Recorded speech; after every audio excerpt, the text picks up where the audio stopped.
Eh bien, salut à tous les amis, aujourd'hui on se retrouve pour un nouveau débrief, pour débriefer ce match OL FC Nantes, victoire 2-0 de nos Lyonnais, sur une prestation plus qu'aboutie, je trouve une prestation même peut-être la plus aboutie cette saison en Ligue 1, je parle bien. Non, vraiment très heureux de vous retrouver aujourd'hui pour débriefer ce match. Bah écoutez, on commence tout de suite avec tout simplement voilà, la compo proposée par Pierre Sage. Donc Pierre Sage qui donc continue sur son schéma de jeu qui semble être plus ou moins le plus adapté, enfin du moins qui nous réussit le plus depuis le début de cette saison. Le 4-2-3-1, donc avec Lucas Perry dans les cages. Voilà, encore une fois, très bon match de la part de Lucas Perry d'ailleurs. Maitland Nice à droite, Kaitachar Niakate ou Niaretik ou Niarete, je sais pas comment il le disait, comment il le disait d'une autre façon, le commentateur là, à la télé, ça me faisait vriller. C'est comme voilà, on en parle après de Ben Ramo qui disait Ben Armo, ça me faisait bizarre, mais ça se prononce peut-être comme ça après dans la langue, je sais pas. Bref. Tagliafico à gauche, le milieu à deux donc voilà donc avec Veretout Tolisso qui m'a beaucoup plu aujourd'hui d'ailleurs en parlant de ça, vraiment premier match peut-être aussi vraiment convaincant de la part de Veretout pour ma part je trouve. En numéro 10 Ryan Cherki du coup. À gauche t'avais Malik Fofana, Benrahma qui jouait pas du coup à son poste, qui jouait à droite, ça m'avait un peu étonné au début mais bon ça a plutôt bien marché. Et Lacazette en numéro 9 du coup voilà comme à son habitude. Bon, donc comme je le disais en préambule de cette vidéo, prestation vraiment aboutie, franchement ça fait vraiment du bien globalement si on doit faire déjà un bilan complet de ce match. Où concrètement voilà, l'Olympique Lyonnais n'a pas, si il y a quand même des fois, je vais pas dire n'a pas douté, mais en mode n'a jamais réellement été vraiment inquiété on va dire vraiment au niveau de l'intensité. On a eu les Nantais ont eu quelques occasions dans ce match où ils auraient pu marquer, c'est vrai, mais c'était sans compter sur notre fantastique gardien de but, je le dis franchement fantastique, Lucas Perry, qui encore une fois a sorti, qui a pas eu non plus 50 arrêts à faire dans le match, mais qui en a eu 3 ou 4 qui étaient quand même pas forcément des situations faciles. Lopez, pas sûr qu'il les arrête tous, pour te dire, notamment là en première mi-temps sur cette élimination et sa première grosse occasion de la première période de Simons, qui était vraiment le joueur pour moi vraiment peut-être inquiétant et dangereux de cette équipe du FC Nantes. Heureusement, voilà, on a su plus ou moins le contenir, même si je vais en parler aussi tout de suite. J'ai pas du tout aimé la première mi-temps de Maitland Nice qui vraiment, j'arrive jamais à dire son nom, on l'appelait Niles, ça va plus vite. Niles vraiment qui pour moi se crédite d'un très mauvais match. C'est peut-être l'un des pires matchs que j'ai vu de sa part sous notre maillot. Franchement, faut le dire. Beaucoup de ballons perdus, beaucoup de ballons redonnés, surtout des mauvaises relances qui donnaient des occasions de contre aux Nantais qui auraient pu être dangereux. Heureusement que Perry assure derrière. Parce que franchement, ça n'a pas été cool. Même en fin de match, il perd un ballon assez stupidement. Ça donne une occasion de but aux Nantais. Non, franchement, j'ai pas du tout aimé son match par contre à lui, sincèrement. Sinon, première mi-temps, concrètement, les 20 premières minutes jusqu'à notre premier but, où ça s'observe plutôt plus ou moins, il n'y a pas vraiment de grosses occasions, on voit quelques bonnes combinaisons, mais ça reste des combinaisons qui servent qu'à une possession stérile de notre part. Je trouve qu'il n'y a pas de grosses occasions, il n'y a pas de grosses percussions. Et Fofana qui fait pas un mauvais match aujourd'hui, mais qui n'a pas été aussi virevoltant que d'habitude, contrairement à Cherki qui lui par contre encore une fois se crédite d'un bon match. J'en parlerai en fin de vidéo aussi de ça. Mais ouais, on a du coup un match où les deux équipes s'observent. Il y a juste cette grosse occasion de Simon, c'est un peu là où il élimine d'ailleurs Keita qui part complètement dans le vent, il lui met un crochet. Franchement, ça aurait pu être dangereux. Mais sinon, concrètement, voilà, première mi-temps, on va dire, ça se regarde jouer un peu au début, jusqu'à ce premier but, où là, il faut le dire, franchement, une belle action. Alors, je sais plus si ça part d'un corner, je me rappelle plus du tout. Bah, c'est Benrahma qui, dans la surface, déclenche un espèce de petit centre à 1000 V, à hauteur de pied, de genou, tu vois. T'as Tagliafico qui vient couper parfaitement, au premier poteau. 1-0, parfait, 22e minute de jeu, c'est bien aussi de marquer tout dans le match.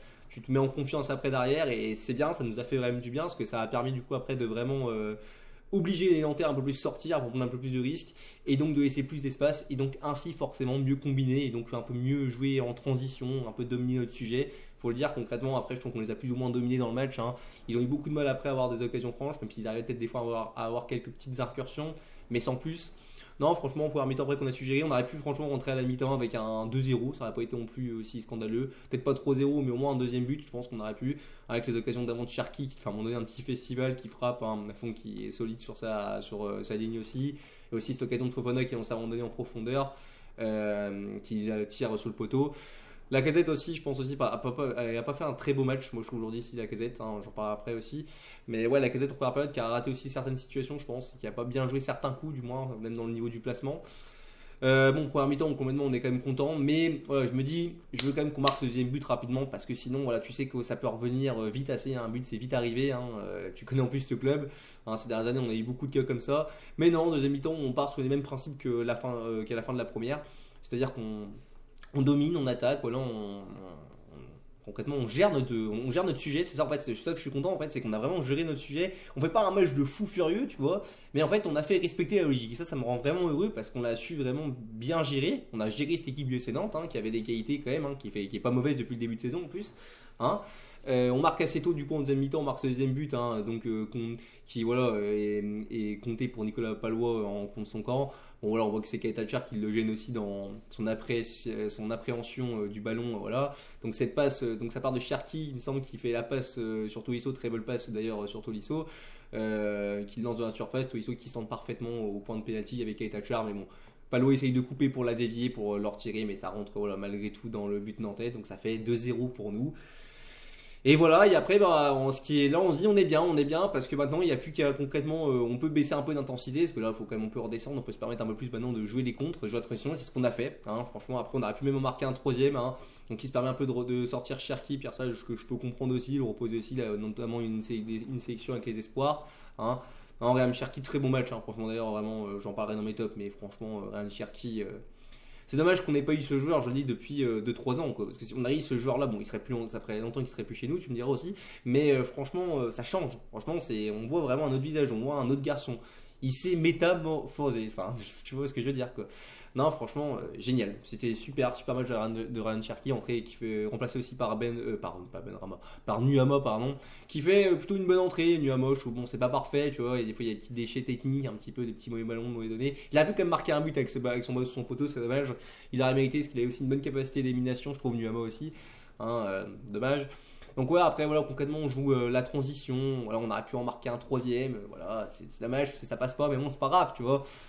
Juste le petit moment où j'ai eu un petit coup de chaud, je vous avoue quand même, je me suis quand même dit bon, on sait jamais, ça peut arriver. C'est quand il a remplacé Veretout et Tolisso qui ont fait un très bon match. J'ai trouvé ce milieu très intéressant.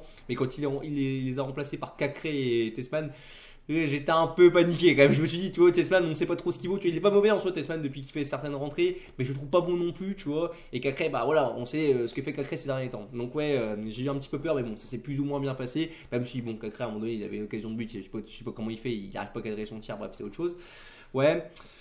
Ouais, sinon là on a su gérer cette équipe voilà, de Nantes qui a quand même eu des fois, je dis quand même certains comptes dangereux, notamment amorcés par voilà, Maitland Nice qui par contre je vous dis comme je l'ai dit en début de vidéo vraiment est pour moi le gros flop de ce début de match, enfin de ce match tout court quand même, qui a donné certains ballons de contre et tout. En plus il avait Simon en fait c'était un client. Donc ouais, c'est les seuls trucs qui m'ont fait un peu peur. Mais concrètement sinon on a plutôt bien géré notre sujet. Franchement il y a rien d'autre à dire sur ce débrief à part ça franchement. C'est une prestation aboutie, une prestation rassurante avant d'entrer en trêve. Ça me fait assez chier à trêve. J'aurais bien voulu quand même qu'on continue à enchaîner, surtout qu'on allait au Havre. J'espère qu'entre temps ça va pas se perdre, qu'il va pas avoir des blessures aussi. Ça me fait peur aussi, tu vois. Mais bon, même si en soi on n'a pas tant d'internationaux, de gens qui partent en trêve internationale, je peux pas te les citer de tête, sinon c'est trop long, mais voilà. Enfin, c'est trop long. Je vais pas m'en rappeler surtout. Mais ouais, franchement. J'espère qu'il n'y aura pas de blessure et que voilà, le peu qu'ils iront en trêve, ils reviendront en pleine forme et qui seront toujours, aptes à jouer. Quoi. Voilà, bref. Les flops et les tops de ce match, on va commencer déjà par les flops du coup, parce que j'aurais envie d'en parler. J'aurais parlé de Maitland Nice, du coup, Nice plutôt, alors, comme j'ai dit en début, on l'appelait Nice, c'est plus rapide. Ouais, qui fait vraiment un très mauvais match, comme je l'ai dit, beaucoup de pertes de balles, etc. Enfin bref, je t'ai tout dit voilà, dans la vidéo, si tu as bien suivi.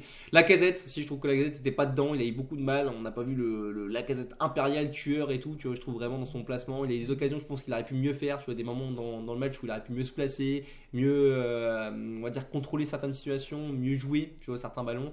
Je trouve qu'il n'a pas été en réussite ce soir et je suis un peu déçu que Mikotadze, tu vois, il soit pas rentré un peu plus tôt dans le match. Il le fait rentrer, il me semble, à la 80e minute, autour de là, dans ce coin-là. C'est un peu dommage que je pense que Mikotadze, le peu qu'il a montré en 10 minutes, je trouve qu'il montrait des petites phases intéressantes, c'est dommage. Bon, c'est comme ça.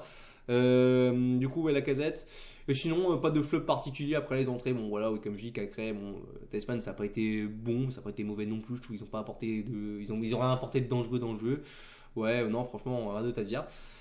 Les tops de ce match, par contre, on va commencer par l'un des principaux tops, je dois en parler, je le dis, c'est le premier qui me vient à l'esprit, mais Ryan Cherki, fantastique. Franchement, sur la continuité voilà, de ce qu'il nous fait depuis 3-4 matchs, excellent. Franchement, c'est excellent.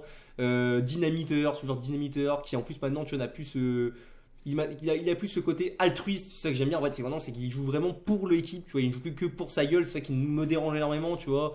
Hein, même je trouve, même des fois il fait des petites phases de pressing, j'ai l'impression, tu vois, il est pas non plus tout le temps, tu vois, à faire les allers-retours et tout, tu vois, mais je trouve même qu'il presse un peu plus le ballon maintenant, tu vois. Il joue simple, il joue pas compliqué. Quand il faut jouer, il joue compliqué quand il faut jouer compliqué, j'ai envie de te dire, tu vois, il joue simple quand il faut jouer simple. Non, vraiment, il élimine, il frappe aussi, il se crée des occasions. Voilà, il apporte à l'équipe. Non, franchement, Ryan Cherki, c'est exceptionnel. Franchement, j'espère réellement qu'il va continuer comme ça, qu'il va nous faire une saison pleine parce que là, s'il a stimulé toute la saison, j'espère qu'il restera ici toute la saison, qu'il partira pas au mercato d'hiver. Franchement, ça peut être que bénéf pour nous. Très beau sperf aussi, je le dis, mais à chaque débrief, j'ai l'impression que je le dis à chaque débrief, même si tu vois, pourtant c'est bon. Je dis, il n'a pas été sollicité tout le match quand même, mais quand même, tu vois, il fait quand même 3, 4, 5, voire allez, dire 5 arrêts, quand même important, que ce soit pas forcément les plus durs. Mais Lucas Perry, hein, je dois en parler aussi de Lucas Perry, que je trouve vraiment intéressant, vraiment, qui vraiment te rassure. En fait, c'est vraiment un gardien que je trouve qui me rassure, Lucas Perry. Quand il est dans les cages, je suis rassuré, ce qui n'était pas le cas avec Anthony Lopez. Donc, ouais, il y a ça. Après au top, écoutez Benrahma aussi, je trouve qu'il a fait un bon match aussi. Benrahma à l'arrivée, il fait pas en première mi-temps, même malgré sa passée, c'est correct sans plus. Mais je trouve voilà, qu'il a eu des phases assez intéressantes aussi. Il est dans le bon bain. Après bon voilà, oui, j'ai dit le milieu Tolisso, Veretout, c'était intéressant aussi, j'ai trouvé ça pas mal. Après, bon voilà, la défense centrale, ça s'est plutôt bien passé. Tagliafico aussi qui marque son but, ça s'est plutôt bien passé. Bon, dehors de son but, il n'a pas fait un match forcément extraordinaire, mais il a fait son taf. Voilà, globalement, c'est une performance comme assez correcte de nos Lyonnais et c'est le plus important. Donc, on repart avec les 3 points, c'est bien, ça nous permet de remonter un peu au classement. J'espère que cette bonne série va pas s'arrêter au Havre quand on reviendra de la trêve. J'espère vraiment qu'on gagnera au Havre. Pour moi, comme je l'ai dit, hein, là, on faisait l'enchaînement Toulouse-Nantes. Donc là, on a gagné nos 2 matchs. Et après, on joue, il me semble, du coup, le Havre et Montpellier. J'aimerais faire un maximum 10 sur 12 points. Ça serait quand même pas mal, je trouve. Donc, ouais, il faut y gagner au Havre. Je pense que c'est un match vraiment qui est à notre portée. Et puis voilà, en attendant, on va se taper une trêve internationale, malheureusement, parce que j'avoue que retrouver les buts des Deschamps, ça m'attire pas forcément. En plus, avec la retraite de Griezmann et tout, c'est compliqué un peu de s'identifier à cette équipe et même de vraiment voir du beau football et monter comme ça. J'ai rien à vous dire sur ce débrief. D'ailleurs, je verrai si je fais des petits débriefs de l'équipe de France. Je le ferai peut-être en short, peut-être pas en vidéo, mais je verrai bien. N'hésitez pas du coup, comme je dis, à donner votre avis, que ce soit en pouce bleu ou en pouce rouge. Nous, on se retrouve du coup, plus ou moins bientôt voilà, pour un débrief de Lyon. Et sinon, comme je dis, on se retrouve en short. Donnez votre avis en commentaire, ça m'intéresse. Qu'est-ce que vous avez pensé de la prestation de notre équipe? Et puis, c'est tout ce que j'avais à vous dire sur ce débrief. À la prochaine et surtout, allez, à plus les amis.